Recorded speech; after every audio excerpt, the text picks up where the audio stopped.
माझे प्रॉब्लेम काय होते, पण त्यांनी A to Z सगळे प्रॉब्लेम मला त्यावेळेस न बघता सांगितले. माझे रिपोर्ट पण मी आणले होते, पण त्यांना म्हटलं की रिपोर्ट दाखवायची गरज नाही, तुम्ही फक्त सरांसमोर बसा.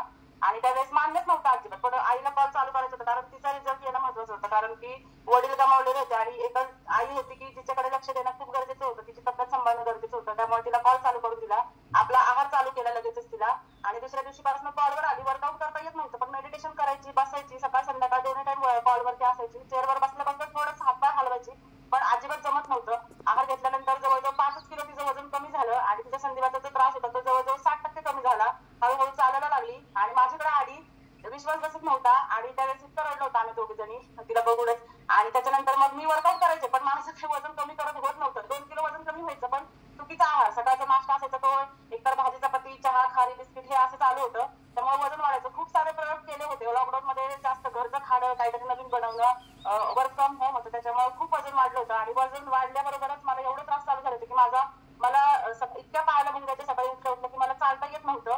जवळजवळ 15 मिनिटं मला त्या मुंग्या हलवायला जायच्या. खूप करून बघितलं, लाटणं सगळं काय करायचं, लाटणं टाचेवरती ठेवून त्याच्यावरती ताप द्यायची, टॉवेल घेऊन ओढायची पाय, पण काही फरक पडत नव्हता. आणि मायग्रेनचा त्रास जवळजवळ मला 14 वर्षापासून होता. प्रवासात केलं की मला उलटी व्हायची, घाटामध्ये गेलं की माझे कान बसायचे, म्हणजे ऐकायलाच यायचं नाही अजिबात. आणि इतकं डोकं दुखायचं की मला जोपर्यंत ओमेटची गोळी खात नाही तोपर्यंत मला चैनच नसायचं. रोजची माझी सकाळची आणि संध्याकाळची ओमेटची गोळी चालू होती.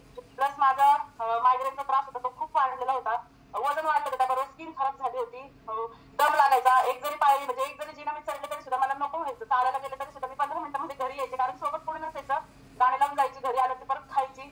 आणि त्याच्यातच मला प्रॉब्लेम झाला होता PCODचा, कारण मला 3 वेळेस मिसकॅरेज झालं होतं आणि पिशवीला पडदा असल्यामुळे डॉक्टरांनी सांगितलं होतं ऑपरेशन करा. आणि ते ऑपरेशन केल्यानंतर डॉक्टरांनी सांगितलं होतं की मला 2 पिशव्या आहेत.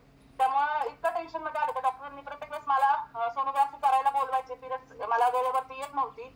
आणि त्याच्यामध्येच मला डॉक्टरने सांगितलं की फायब्रॉइडची गाठ तयार झाली होती. पहिली गाठ होती माझी, ती 15 mm ची झाली होती. आणि त्याच्यामुळे माझे पिरियड्स म्हणजे PCOD PCOS दोन्ही पण त्रास चालू झाले होते. माहिती नव्हतं काय असतं हे, पण डॉक्टर बोलले म्हणून बोलले. आणि प्रत्येक वेळेस मला दर महिन्याला त्यांच्या जवळजवळ 5 ते 6 हजाराच्या गोळ्या, म्हणजे सकाळी 6 संध्याकाळी 6 अशा गोळ्या असायच्या. इंजेक्शन, सोनोग्राफी, त्या गोळ्यांनी माझे हार्मोन इम्बॅलन्स झाले होते. हे माहिती नाही की ते गोळ्यांनीच झालं होतं.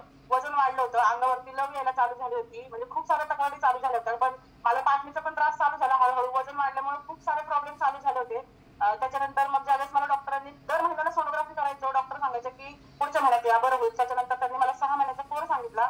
ज्यावेळेस 3ऱ्या महिन्यामध्ये गेले त्यावेळेस डॉक्टरांनी मला परत सांगितलं की फायब्रॉइडचे तुम्हाला 4 गाठी आहेत आणि त्या जवळजवळ 43 MM झालेल्या आहेत, दगडासारख्या झालेल्या आहेत. तर विरघळण्यासाठी तुम्हाला गोळ्या, इंजेक्शन घ्यावंच लागत. जर तर नाही त्या गाठी बऱ्या झाल्या तर तुम्हाला कॅन्सरचे चान्सेस असू शकतात. ज्यावेळेस त्यांनी हे सांगितलं, अक्षरशः घरी येऊन इतकी रडले होते. जवळजवळ 1.5 महिने मी मिस्टरांशी बोलले नव्हते.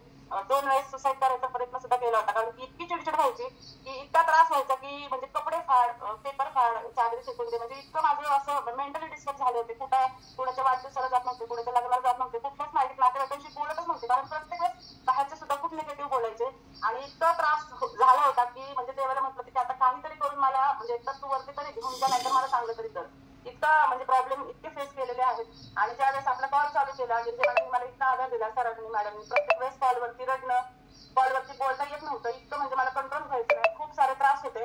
आणि मायग्रेनचा त्रास, ज्यावेळेस मी कॉल चालू केला 5 किलो वजन कमी झालं. आणि विश्वास बसला नाही, 14 वर्षाचा जो मायग्रेनचा त्रास होता तो माझा 15 दिवसामध्ये पूर्णपणे गेला. म्हणजे मला कळलं सुद्धा नाही. गोळ्या सगळ्या बंद झाल्या माझ्या, कुठली गोळी नाही आता. आणि जो फायब्रॉइडचा त्रास होता मला, जो डॉक्टरने मला अजून 4 महिने सांगितलं होतं. या कॉलवरती येऊन मला अजून 4 महिने कंटिन्यू करायचं होतं हॉस्पिटल. पण या कॉलवर आले, 5 महिन्यामध्ये वजन कमी केलं. सकाळचं मेडिटेशन ऐकायची, सकाळचं वर्कआउट, संध्याकाळचं वर्कआउट करायचे. वर्कआउट करता येत नव्हतं, थोडा 4 जण उड्या मारल्या तरी इतका दम लागायचा. व्हिडिओ बंद करायची, योगा बंद केलाय, परत तो फॅन थांबायची. इतका त्रास व्हायचा, इतकं छातीमध्ये दुखायचं की असं वाटतं आता येतो का काय, हे काय वर्कआउट एवढं डेंजर करतात ते. म्हणजे मला इतका प्रॉब्लेम होत आहे. वर्कआउट करतात त्रास आवडायचा, पण ते वर्कआउटच जमायचं नाही आधी. म्हणजे खूप चिटिंग केलेली होती त्यावेळेस पण वर्कआउट करताना.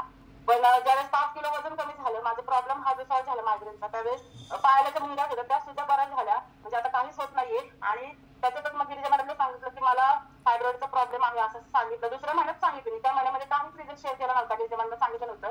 फॉर्म्युला 2 चालू केला. त्यांच्या सांगण्यानुसार जे माझा कोच मला सांगत होता तेवढं सगळं ऐकत गेले. आणि फक्त कोचचं सांगण्यावरनं, सरांच्या सांगण्यावरनं, कॉलवरती जे एक्सपिरियन्स ऐकत होते, रिझल्ट ऐकत होते, सकाळचं मेडिटेशन करत होते, त्यांनी इतका छान रिझल्ट आला की जे 4 महिने माझं हॉस्पिटल होतं, म्हणजे मी हॉस्पिटल पूर्णपणे व्हिजिट बंद केली होती. गोळ्या खात नव्हते, काही नाही. कॉलवरती सांगतात डॉक्टरांच्या सल्ल्याने तुम्ही गोळ्या बंद केला. पण इतकं डॉक्टर आणि ते नर्स इतके निगेटिव्ह करायचे की गेले गेले त्यांचं काहीतरी असायचं की आज तुमचं हे झालंय, आज तुमचं ते झालंय, आज तुमचं वजनच एवढं झालंय, वजन कमी करा. म्हटलं जायचंच नाही अजिबात. आणि खूप छान सपोर्ट केला सगळ्यांनी, खूप छान समजून सांगितलं. प्रत्येक कोच मला सांगायचा, म्हणजे असं प्रत्येकाला फोन जरी केला किंवा कोणाला प्रॉब्लेम सांगितलं तरी सगळे सॉल्व्ह करत होते माझा. आणि ते छान फॅमिली भेटली. एका महिन्यामध्ये 5 किलो वजन कमी झालं. आणि ज्यावेळेस फॉर्म्युला 2 चालू केला मी दुसऱ्या महिन्यामध्ये, त्याच्यामध्ये फक्त 2च महिन्यामध्ये, 3 पण नाही 2च महिन्यामध्ये माझा पूर्णपणे पीसीओडीचा प्रॉब्लेम होता, कारण पिरियड्स रेग्युलर यायला लागली. त्याच्यानंतर म्हटलं हॉस्पिटलला एकदा जाऊन बघावं. हॉस्पिटलला गेले. डॉक्टर म्हणले किती वेळा सांगितलं होतं तुम्हाला की हॉस्पिटलला या, चेकअप करा, पण मी म्हटलं नाही. ज्यावेळेस डॉक्टरांनी माझी सोनोग्राफी केली, कारण 5व्या दिवशी सोनोग्राफीला बोलवतात, लेडीजला माहिती असेल ओव्ह्युलेशनच्या वेळेस, त्यावेळेस सोनोग्राफीला गेले. आणि ज्यावेळेस डॉक्टरांनी सोनोग्राफी केली त्यावेळेस त्यांनी फक्त माझ्याकडे असं पाहिलं, म्हणजे की शॉक होऊन मला म्हणले तुम्ही कुठे दुसऱ्या हॉस्पिटलमध्ये जाताय का? म्हणलं नाही सर. तर मला म्हणले तुमच्या ज्या फायब्रॉइडच्या गाठी होत्या त्या कुठेच नाही येत आता, कारण तुमचं हॉस्पिटल बंद आहे, मेडिसिन बंद आहे, मग तुम्ही केलं काय? तिथंच तशीच उठले, नाचायला लागले. बाहेर मिस्टरांच्या इथे म्हणले माझं काही सुद्धा नाही, आता पूर्णपणे नॉर्मलला आहे. त्या दिवशीपासून हॉस्पिटल व्हिजिट बंद केली. फक्त आपला कॉल, आपलं मेडिटेशन आणि आपला फॉर्म्युला 1 शेक आणि सगळं जसं मॅडम सांगतात आपलं अमृत आहे, ते अमृत फॉर्म्युला 2 घेते आणि खूप छान बेनिफिट झालं. 90 किलो वजनावरनं आता 67 किलो वजन झालेलं आहे. जवळजवळ 25 किलो वजन कमी केलं. स्किनचा रिझल्ट चांगला आहे. केस खूप गळत होती, केस गळायची कमी झालेली आहे. हातावरती, परत माझ्या चेहऱ्यावरती लव होती, ती पूर्णपणे बंद झाली. इतका छान रिझल्ट आलेला आहे फक्त हा फॅमिलीमुळे. कारण आज ही फॅमिली नसती तर आज मी या जगामध्ये नसते. आणि आज जर सर आणि मॅडम नसते भेटले तर खरंच म्हणजे माझं काय झालं असतं मला माहिती नाहीये. जेवढं मला माझ्या घरच्यांनी सपोर्ट नाही केलेला तेवढी माझी ही फॅमिली, सगळे लोक मला सपोर्ट करतात. तर थँक्यू मॅडम, एवढंच बोलेल. आणि प्रत्येकाचा रिझल्ट हा तुमच्या व्यक्तीनुसार, बॉडीनुसार वेगळा असू शकतो. फक्त पॉझिटिव्ह माइंडसेट ठेवा. खूप जण सांगतात की हे खाल्ल्यावर असं होतं तसं होतं, पण आज पावणे 2 वर्ष होतील मी सगळं घेतेय, एकही त्रास नाहीये, काहीच आजार नाहीये. यस, तुम्हाला आहार घेतल्यानंतर काहीतरी होऊ शकतं, पण ते बॉडी क्लिन्झिंग होतं हे मान्य त्रास दिलेला आहे मी, सरांना माहिती आहे. आणि प्रत्येक वेळेस समजून सांगणं आणि पॉझिटिव्ह घेणं एवढंच फक्त शिकत गेले या कॉलवरती. आणि थँक्यू.